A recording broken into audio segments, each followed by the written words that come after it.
দাশগুপ্তকে নিঃশর্ত মুক্তি দিতে হবে।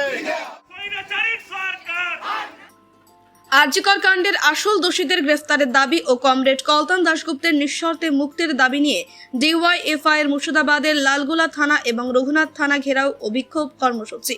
প্রসঙ্গত, ডিওয়াইএফআই যুব নেতাদের দাবি অডিও বার্তা নিয়ে চক্রান্ত করে যুব নেতা কলতানকে গ্রেফতার করেছে পুলিশ। আরজিকর কাণ্ডের আসল দোষীদের গ্রেফতারের দাবি ও কমরেড কলতান দাশগুপ্তের নিঃশর্তে মুক্তির দাবি নিয়ে রবিবার মুর্শিদাবাদের লালগোলা থানা এবং রঘুনাথ থানা ঘেরাও ও বিক্ষোভ কর্মসূচি করে ডিওয়াইএফআই। ব্যুরো রিপোর্ট, চেতনা নিউজ। জবাবদিহিতে আজকে রঘুনাথগঞ্জ থানা ডেপুটেশনে তলে তলে যোগ দিন। We want justice. We want পত্রিকার সম্পাদক কমরেড কলতান দাশগুপ্তকে গ্রেফতার করেছে একটা অডিও ক্লিপের ভিত্তিতে।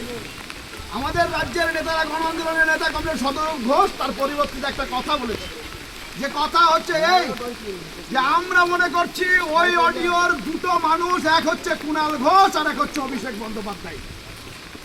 যদি কুণাল ঘোষের কথা মতো গ্রেফতার করা হয় আমাদের নেতাকে, তাহলে সতরূপ ঘোষের কথা মতো গ্রেফতার করুন গিয়ে অভিষেক বন্দ্যোপাধ্যায়কে। আছে কোমরে মেরুদণ্ড পুলিশের? থাকবেও না, কারণ যে চিঠিটা বাঁধা আছে কালীঘাটের ঘাটের হচ্ছে দেখে ওই বাড়িতে টালির চালের বাড়িতে যাচ্ছে, টালির চালে ভেতরে এসি, ভেতরে হচ্ছে দেখে সিঁড়ি, চলমান সিঁড়ি, এইসব থাকে। আমরা বলছি মেরুদণ্ড সোজা করতে হবে এই পুলিশকে। আমরা এই পুলিশের প্রতি, পুলিশের সঙ্গে আমাদের কোনো বিরোধ নাই।